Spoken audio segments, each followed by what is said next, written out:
Welcome everyone to another video, and in this video we're going to be talking about why Kingler is so great, and we're going to be doing that by running through some numbers and then as well demonstrating Kingler actually duoing Tyranitar with no other boosts. And duoing Tyranitar is no insignificant feat for a couple reasons. One, there are only 3 Pokemon that can duo Tyranitar with no weather boost and single super effective.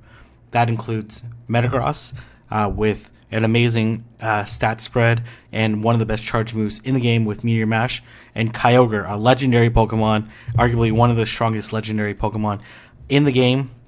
But that duo actually hasn't been done yet, but in theory can be done. And then now Kingler with Bubble Crabhammer.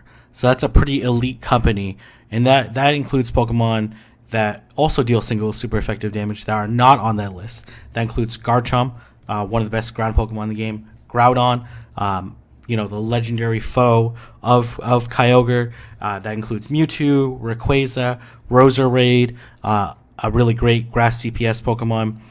That includes a whole list of other Pokemon, including Swampert, Feraligatr, all these Pokemon that got Hydro Cannon but don't deal enough DPS to duo Tyranitar with only single super effective and no weather boost.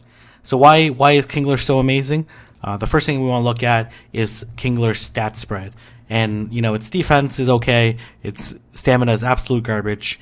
But really what stands out for Kingler is this attack stat of 240. 240 puts it in Machamp, Mamoswine type range. But really it's how it compares to other water Pokemon that allows it to stand out. So there's only 3 water Pokemon that have higher attack stats currently available in the game, and that includes Palkia, a dragon water legendary, Kyogre, a pure water legendary as we talked about previously, and then Sharpedo, which has like a 243 attack stat or something like that. And it has Kingler actually has higher attack stat than Gyarados, way higher than Swampert, way higher than Feraligatr. So Kingler's pretty good attack stat, along with the amazing move of Crabhammer being basically the 7th best charge move not available in the game's code, with Precipice and Origin Pulse not being available, makes it the 5th best available charge move in Pokemon Go. And that makes it even better than Blast Burn as measured by DPS times DP. And it's just behind a pretty elite company, Meteor Mash, Frenzy Plant, and Hydro Cannon, all community moves that are super amazing, and Crabhammer is in that conversation with them. But what makes, you might say okay, Crabhammer's great, but Kingler's attack stat is still lower than Kyogre and Palkia and Sharpedo. So what makes it better? So first off, Palkia doesn't have a water fast move, so it's kind of out of the contention as a water attacker. And the reason why it's better is not because of Bubble. Bubble is pretty comparable to Waterfall in terms of overall performance. They're kind of Bubble is more of a balanced in terms of DPS and EPS, pretty similar, while Waterfall is very high DPS and low EPS. But overall performance is pretty similar. Bubble might be slightly better, but really what makes it stand out is how much better Crabhammer is compared to Hydro Pump. As you can see in this chart, as I included Hydro Pump, Crabhammer's DPS times DP, which is a really good overall general measure of charge moves, is almost 50% better than Hydro Pump. Hydro Pump being still a very good move, but Crabhammer is a very elite move. And when you do it actually in raids, with Crabhammer being a 2-bar move, that advantage is actually exacerbated between the two. But let's take a look at, before we take a look at the video, let's take a look at some numbers that we crunched in order to assess whether or not you have or I have strong enough Kinglers in order to duo Tyranitar. So let's first take a look at some breakpoints.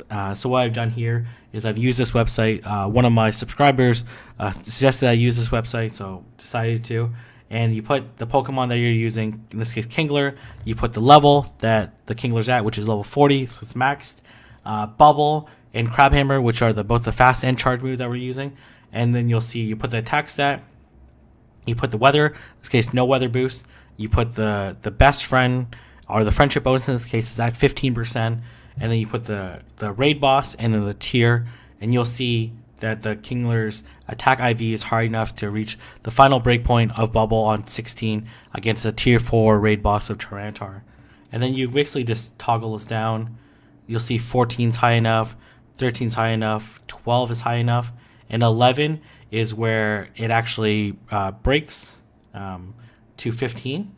And you'll see that that you need at least 12 attack IV on your Kinglers in order to hit that final breakpoint on Bubble. Obviously, as you increase your attack stat, Crabhammer will also do more damage, but the amount of difference is very minimal compared to Bubble. Bubble going from 15 to 16 is very significant, and it's also the fact that you do Bubbles way more often than you do Crabhammers.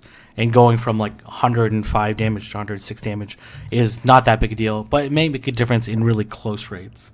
The second thing we want to look at is the bulk points. So here I'm on GamePress, so I'm going to include these links in the description.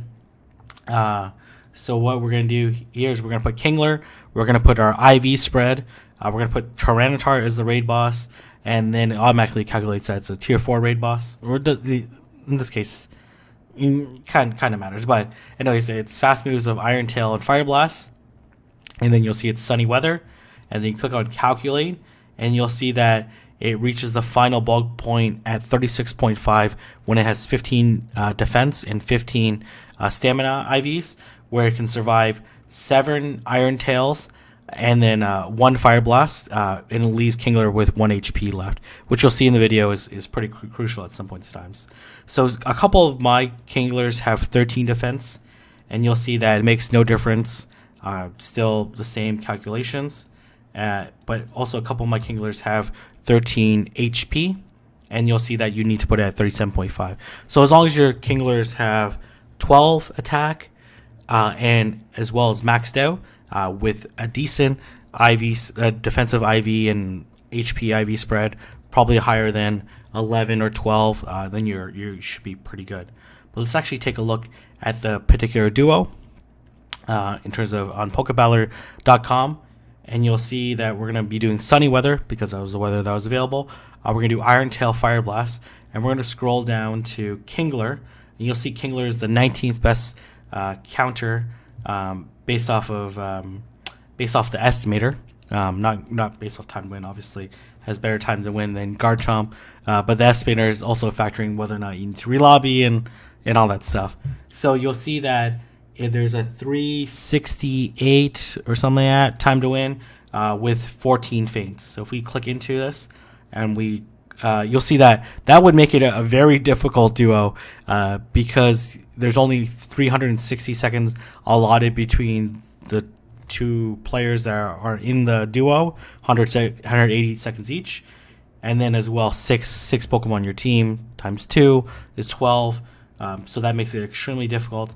But we're actually going to dive into the solo aspect, and I'm actually not sure why they're so dramatically different, but you'll see the time to win is actually 358 with 12.41 feints, so we do have to worry about fainting down, and then if we have to relobby, then we're probably going to lose. And you'll see that what you want to look for to see whether or not the duo is viable is, first off, how much damage. You want it to be about 750 damage per Kingler when it comes to a duo, and then you want 25 plus DPS. So we see that the DPS starts off at 26 and then fluctuates between 24 and 26, and then you'll see the damage also fluctuates as well. And when we dive into the math, you'll see that each Iron Tail is doing 7 damage, and each Fire Blast is doing 72 damage. So we need to take that into consideration. And you'll see each Crabhammer does 108 damage, and we're doing like about five or six Crabhammers per, probably a little bit more, probably 4.5, 5 Crabhammers per Kingler in order to successfully do the duo. So not an easy duo, but not an overly difficult one where we need to like optimize, especially since it's a 2-bar move. There's less optimization that you have to do around the charge move. But let's actually take a look at the battle, and you'll see I'm doing this with Sparkle Tangerine. We're going up against Iron Tail, Fire Blast, Tyranitar in sunny weather. So we're going to be doing the lobby trick where we start at the empty lobby, and then we're going to go in at 177, and then we're doing our bubbles and crab hammers. So I am on the left, and Sparkle Tangerine is on the right. And as you can see, these crab hammers are so quick. I think the activation and duration is like less than 2 seconds. I think it's like 1.5 seconds for the activation, which means when the damage actually goes through, and 1.9 seconds for the duration. You can see that as soon as we hit the crab hammer, we can basically do another bubble. And you'll see that the first set of Kinglers fainted, and we're doing okay. We're doing not bad. What we want to do is be able to be past the third number, a little bit past the third number, like maybe halfway through the fourth number. In this case, halfway through the seventh, one in the HP bar, by the time these Kinglers faint. And then as well, we want our Kinglers to survive about 30 seconds each. So this looks okay right now. Ideally, a Fire Blast would come, but it doesn't. And we eat a Fire Blast right away here, which is not great for maximizing our health or the amount of TDO each Kingler does. So we do have to be cognizant of that. So we decide to dodge in order to have our Kingler survive even longer, because then our 3 remaining Kinglers would have had to survive about 100 seconds, and we flip it at 91, which is great.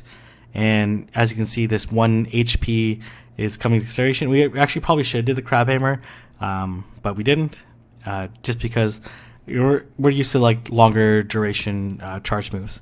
But regardless, it's looking pretty good. Each of our Kinglers have lasted about more than 30 seconds at this point in time, and looks like we're going to survive probably like 3 more before more Iron Tails, and ideally a Fire Blast comes, and that's great. And we're just going to bubble down. No point in trying to do the Crab Hammer, because when you do the charge move while you're going to faint, and we flip it at 45, so this is super tight. But we're only on our 5th Kingler, so as long as the Tyranitar is a little bit aggressive in terms of his Fire Blast, and we don't lose any Crab Hammers, we should be okay. So we nail, and that's good. We did the Crab Hammer, and now we weren't even close to another Crab Hammer. And you'll see that we're both we're actually hoping that a Fire Blast comes, because a Fire Blast will not faint at this point in time, and as well give us enough DPS, and then you go basically fill up a bar, and there's no way it's gonna have enough energy to do another Fire Blast. And we fainted down with about, the raid was probably done around like 5-6 seconds, and then Confetti came at 4 seconds. And as you can see, the rewards that came in, and Sparkle Tangerine, even though she doesn't need any faster charge CMs, got some. And you'll see that this is like a pretty milestone duo in terms of understanding how useful and effective Kingler is. So if you haven't already, start trading for Kinglers, start doing those catch 5 water Pokemon for the Water Festival quest. If you haven't already, I know there's only like 1 day left or half a day left, but you won't regret really grinding out these Kinglers and using them. And they're basically, as Darkest David, one of the most legendary raid challenge 3-time Pogo raids draft challenge winner, said in a group chat that I had, that they're basically like mini Kyogres. And that's a really good assessment of them. They basically do very similar DPS. They are very squishy, but they're basically a really great Pokemon to have on your team, especially as we look ahead and we see that Pokemon like Entei are going to be coming around the corner, and they're going to be able to deal a ton of DPS. So if you found this video helpful, don't forget to give it a thumbs up, subscribe, and comment below on what other raid challenges you want to see us do with Kingler or other Pokemon, and we'll see how we can deliver. And I'll see everyone in the next video.